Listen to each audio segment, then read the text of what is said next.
નમસ્કાર મિત્રો, આજે સૌથી મોટા અગત્યના સમાચાર તમામ મિત્રો માટે ખૂબ જ અગત્યના સમાચાર.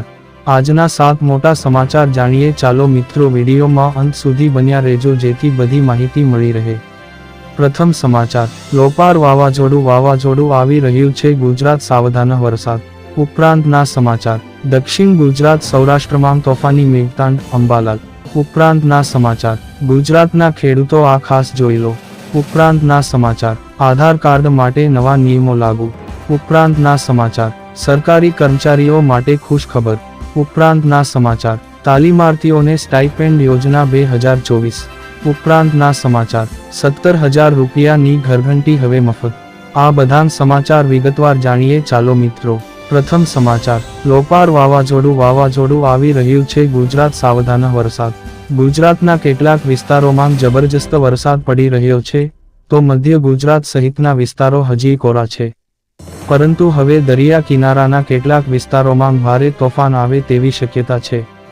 બંગાળની ખાડીમાં સર્જાયેલું લો પ્રેશર હવે તોફાન સ્વરૂપે ફેરવાઈ ગયું છે. આ તોફાનનું નામ લોપાર છે. ઓડિશા અને આંધ્રપ્રદેશના કિનારા સહિતના વિસ્તારો પર આ લોપાર તોફાન ત્રાટકી શકે છે.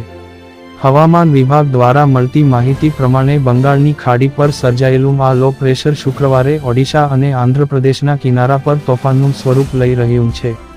હાલ આ તોફાન જગન્નાથપુરીથી 50 કિલોમીટર દૂર છે. જો કે હવામાન વિભાગની આગાહી છે કે ઓડિશા અને છત્તીસગઢ તરફ આગળ વધતા પહેલા આ તોફાન આગામી 24 કલાકમાં નબળું પડી જશે, જેને કારણે આગામી 2 થી 3 દિવસ સુધી સામાન્ય સ્થિતિ અને વરસાદ રહે છે. હાલ દેશના દરિયા કિનારાના વિસ્તારોમાં જબરજસ્ત વરસાદ પડી રહ્યો છે. હવામાન વિભાગની આગાહી પ્રમાણે આગામી 5 દિવસોમાં દેશના જુદા જુદા વિસ્તારોમાં હળવાથી મધ્યમ વરસાદની આગાહી છે. શનિવારે એટલે કે આજે ગોવા, મધ્ય મહારાષ્ટ્ર, તેલંગાણા, દક્ષિણ કર્ણાટક, વિદર્ભ સહિતના વિસ્તારોમાં જબરજસ્ત વરસાદ પડશે.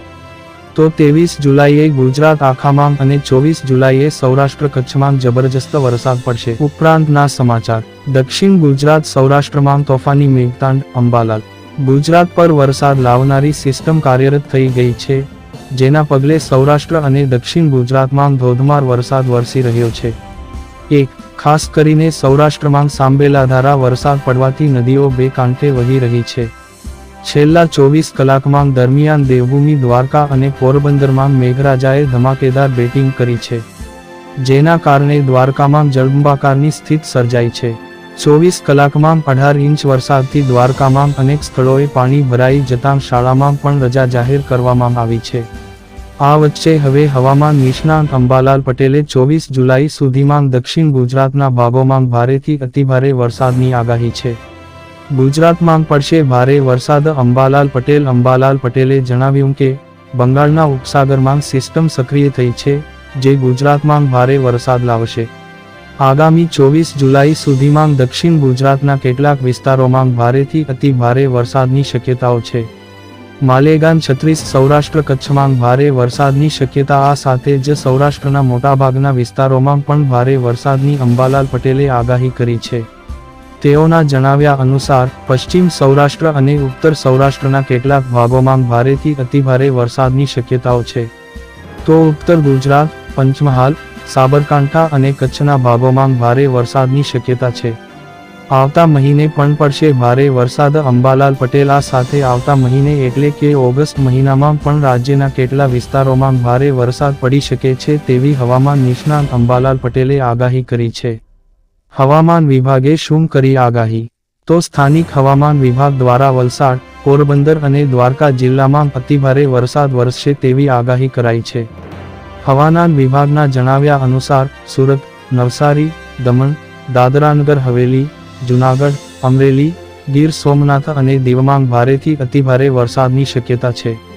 જ્યારે બનાસકાંઠા, અરવલ્લી, ખેડા, અમદાવાદ, આણંદ, પંચમહાલ, દાહોદ, મહીસાગર, વડોદરા, છોટાઉદેપુર, નર્મદા, ભરૂચ, સુરત, ડાંગ, નવસારી, વલસાડ, સુરેન્દ્રનગર, રાજકોટ, જામનગર, અમરેલી, મોરબીમાં હળવોથી મધ્યમ પ્રકારનો વરસાદ પડી શકે છે. આવતીકાલે ક્યાં પડશે વરસાદ? રવિવારે સાબરકાંઠા, અરવલ્લી, સુરત, ડાંગ, તાપી, નવસારી, વલસાડ, દમણ, દાદરાનગર હવેલી, અમરેલી, ગીર સોમનાથ, ભાવનગર અને દીવમાં ભારે વરસાદની આગાહી છે. રાજ્યના અનેક જિલ્લાઓમાં હળવોથી મધ્યમ પ્રકારનો વરસાદ પડવાની પણ શક્યતા છે. ઉપરાંતના સમાચાર. ગુજરાતના ખેડૂતો આ ખાસ જોઈ લો. રાજ્યના ખેડૂતોને સમૃદ્ધ અને સ્વનિર્ભર બનાવવા મુખ્યમંત્રી ભૂપેન્દ્ર પટેલના નેતૃત્વ હેઠળની રાજ્ય સરકાર દ્વારા વધુ એક ખેડૂત હિતલક્ષી નિર્ણય લેવામાં આવ્યો છે. ગુજરાતમાં છેલ્લા કેટલાક વર્ષો દરમિયાન બાગાયતી પાકોનું વાવેતર અને ઉત્પાદન વધ્યું છે. બાગાયતી ઉપજોનો બગાડ અટકાવવા તેમજ ખેડૂતોને સારો બજાર ભાવ મળી રહે તે માટે રાજ્ય સરકારે નવી યોજના અમલમાં મૂકી છે. બાગાયતી ખેતી કરતા ખેડૂતો પોતાના ઉત્પાદનો સારી રીતે સંગ્રહ કરી શકે તે માટે 10,000 મેટ્રિક ટન ક્ષમતા સુધીના કોલ્ડ સ્ટોરેજ ઊભા કરવા અંગેની નવી યોજના અમલમાં મૂકી છે. કૃષિ મંત્રી રાઘવજી પટેલની મોટી જાહેરાત. રાજ્યના કૃષિ મંત્રી રાઘવજી પટેલે યોજના અંગે વિગતવાર માહિતી આપતા જણાવ્યું હતું કે રાજ્યમાં બાગાયતી પાકો માટે કોલ્ડ સ્ટોરેજ વધારવાની દિશામાં રાજ્ય સરકાર દ્વારા નવી યોજના અમલમાં મૂકવામાં આવી છે. આ યોજના હેઠળ 5,000 મેટ્રિક ટનથી મોટા અને 10,000 મેટ્રિક ટન ક્ષમતા સુધીના કોલ્ડ સ્ટોરેજ ઊભા કરવા માટે એકમદીઠ ખર્ચના મહત્તમ 50% સહાય, મહત્તમ રૂ. 379 લાખ સુધીની સહાય આપવામાં આવશે જે લાભાર્થીઓને credit link back ended subsidy તરીકે સહાય ચૂકવવામાં આવશે. આ નવી યોજના માટે રાજ્ય સરકાર દ્વારા કુલ રૂ. 50 કરોડની માતબર રકમ ફાળવવામાં આવી છે. બાગાયતી પાકો માટે આ યોજના ખાસ. વધુમાં તેમણે કહ્યું કે બાગાયતી પાકો ખૂબ જ ઝડપથી બગડી જતા હોવાથી કાપણી પછીના વ્યવસ્થાપન અંતર્ગત પાકનો સંગ્રહ અથવા તેનું મૂલ્યવર્ધન કરવું અત્યાવશ્યક છે. કોલ્ડ સ્ટોરેજમાં બાગાયતી પાકોની ગુણવત્તા લાંબા સમય સુધી જળવાઈ રહેતી હોવાથી ખેડૂતો તેમની ઉપજના સારા બજાર ભાવ મેળવીને આર્થિક નુકસાનથી બચી શકે છે. એટલા માટે જ અગાઉ રાજ્ય સરકાર દ્વારા બાગાયતી પાકોના સંગ્રહ માટે 5,000 મેટ્રિક ટન સુધીની ક્ષમતાવાળા કોલ્ડ સ્ટોરેજ ઊભા કરવા માટે સહાય આપવામાં આવી હતી. પરંતુ રાજ્યમાં વધી રહેલા બાગાયતી ખેતીના વ્યાપ અને ઉત્પાદનને ધ્યાને રાખીને નવી યોજના અંતર્ગત કોલ્ડ સ્ટોરેજની સંગ્રહ ક્ષમતામાં વધારો કરવામાં આવ્યો છે. સુવિધા અને રોજગારીનો સમન્વય. આ યોજનાનો અમલ થવાથી રાજ્યમાં વાર્ષિક બાગાયતી પેદાશોના સંગ્રહ માટે 25 લાખ મેટ્રિક ટન સંગ્રહ ક્ષમતાની માળખાકીય સુવિધાઓ ઊભી કરી શકાશે તથા રોજગારીની નવી તકો પણ ઊભી થઈ શકશે. જેના પરિણામે શાકભાજી, ફળ, મસાલા અને ફૂલ જેવા બાગાયતી પાકો ઉપરાંત પ્રોસેસ્ડ શાકભાજી, ફળ પાકોની સંગ્રહ ક્ષમતામાં વધારો થશે તેવો મંત્રીશ્રીએ વિશ્વાસ વ્યક્ત કર્યો હતો. ઉપરાંતના સમાચાર. આધાર કાર્ડ માટે નવા નિયમો લાગુ. આધાર કાર્ડને લગતા મોટા ફેરફારો ભારત સરકાર દ્વારા જારી કરવામાં આવ્યા છે.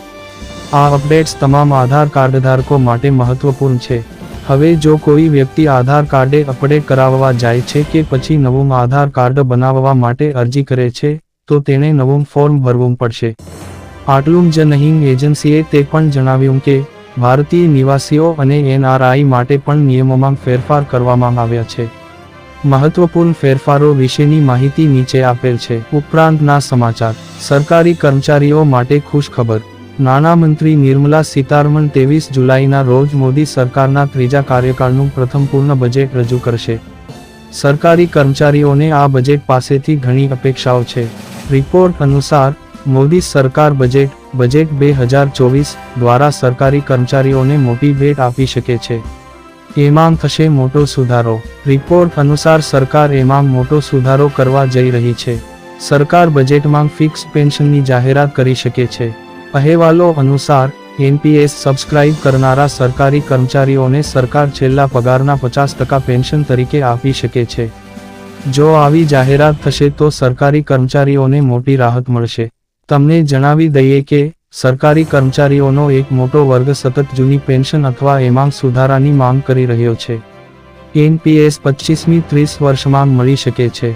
અત્યાર સુધી 2004 પછી નિયુક્ત સરકારી કર્મચારીઓએ NPS સબસ્ક્રાઇબ કરવું પડતું હતું.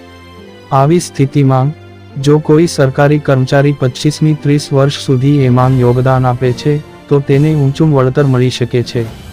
તમને જણાવી દઈએ કે હાલમાં એમાં સરકારી કર્મચારીઓ તેમના મૂળ પગારના 10% યોગદાન આપે છે અને મૂળ પગારના 14% સરકાર દ્વારા યોગદાન આપવામાં આવે છે. NPS યોજના શું છે? NPS યોજનાની વિગતો. NPS એક સરકારી યોજના છે. આ યોજના હેઠળ કર્મચારીઓએ નિયમિત યોગદાન આપવું પડશે. પરિપક્વતા સમયે કર્મચારીઓ સમગ્ર ભંડોળના 60% ઉપાડી શકશે. તે જ સમયે 40% પેન્શન ફંડ તરીકે ખરીદવું પડશે, જેના કારણે કર્મચારીઓને નિયમિત પેન્શન મળતું રહેશે. ઓપીએસની જૂની માંગ છે. સરકારી કર્મચારીઓમાં જૂની પેન્શનની માંગ ઘણી જૂની છે. જૂની પેન્શન યોજનામાં સરકારી કર્મચારીઓને સરકાર તરફથી નિશ્ચિત પેન્શન મળે છે. આ સાથે સરકાર તરફથી ડીએ અને ડોક્ટર પણ મળી શકે છે. ઉપરાંતના સમાચાર. તાલીમાર્થીઓને સ્ટાઇપેન્ડ યોજના 2024. મહિલા તાલીમાર્થીઓને સ્ટાઇપેન્ડ યોજના 2024. આઈ ખેડૂત પોર્ટલ પર મહિલા તાલીમાર્થીઓને સ્ટાઇપેન્ડ યોજના 2024 માટે ઓનલાઈન અરજી કર્યા બાદ અરજીની પ્રિન્ટ કાઢી અરજી અને યોજનાને અનુરૂપ દસ્તાવેજો સ્કેન કરી પોર્ટલ પર અપલોડ કરવાના રહેશે અથવા અરજીમાં દર્શાવેલ કચેરી ખાતે રજૂ કરવાના રહેશે. ઓનલાઈન અરજી કરવા માટે તારીખ 23 જુલાઈ 2024 થી 21 ઓગસ્ટ 2024 સુધી માટે ખેડૂતો દ્વારા ઓનલાઈન અરજીઓ કરવા માટે ખુલ્લું મૂકવામાં આવ્યું છે.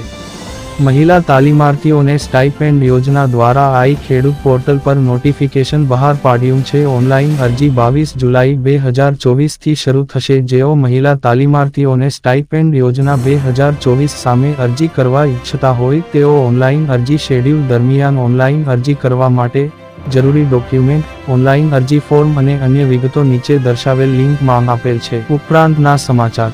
17,000 રૂપિયાની ઘરઘંટી હવે મફત. ઘરઘંટી યોજના 2024.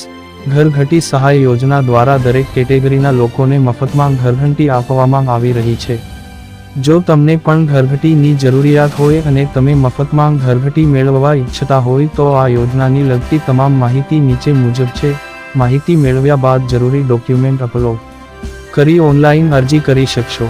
શું છે ઘરઘંટી યોજના? ઘરઘંટી યોજના 2024. ઘરઘંટી યોજના દ્વારા લોકોને મફતમાં ઘરઘંટી આપવામાં આવે છે.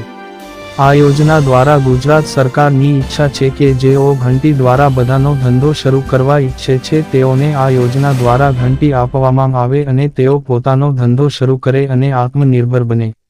આ યોજના માનવ કલ્યાણ યોજના અંતર્ગત કાર્યરત છે. માનવ કલ્યાણ યોજનામાં આવા અલગ અલગ પ્રકારના વ્યવસાય માટે 27 પ્રકારના મશીન કે સાધનની સહાય આપવામાં આવે છે. ઘરઘંટી યોજનાનો લાભ. દરેક યોજનામાં કોઈ નિશ્ચિત કેટેગરીને ધ્યાને લઈને જે તે યોજનાની સહાય આપવામાં આવતી હોય છે, પરંતુ આ યોજનામાં કોઈ કેટેગરીનું બંધન નથી. આ યોજના દ્વારા લાભાર્થીને મફતમાં ઘંટી આપવામાં આવે છે. કોણ ઘરઘંટી યોજનાનો લાભ મેળવી શકે છે? ગુજરાત રાજ્યના તમામ કેટેગરીના લોકોને આ યોજનાનો લાભ મળવા પાત્ર છે. જો તમે ગ્રામ્ય વિસ્તારના રહેવાસી હોય તો તમારી વાર્ષિક આવક 1,20,000 રૂપિયાથી વધુ ન હોવી જોઈએ અને જો તમે શહેરી વિસ્તારના રહેવાસી હોય તો તમારી વાર્ષિક આવક 1,50,000 રૂપિયાથી વધારે ન હોવી જોઈએ. જે વ્યક્તિ આ યોજના માટે અરજી કરે છે તેની ઉંમર મર્યાદા 18 વર્ષથી 60 વર્ષ છે. જો તમે અથવા તમારા કુટુંબ સભ્યમાંથી કોઈ એકે આ યોજનાનો લાભ લીધેલ હોય તો તમને આ યોજનાનો લાભ મળવા પાત્ર નથી. ઘરઘંટી યોજના માટે જરૂરી ડોક્યુમેન્ટની યાદી. 1. આધાર કાર્ડ. 2. Ration card. 3. રહેઠાણનો પુરાવો. 4. જાતિનો દાખલો જો લાગુ પડતો હોય તો. 5. વાર્ષિક આવકનો દાખલો. 6. અભ્યાસનો પુરાવો. 7. વ્યવસાયલક્ષી તાલીમ લીધેલી હોય તો તે અંગેનો પુરાવો. 8. સ્વઘોષણા પ્રમાણપત્ર. 9. આ યોજના માટે અરજી કેવી રીતે કરવી?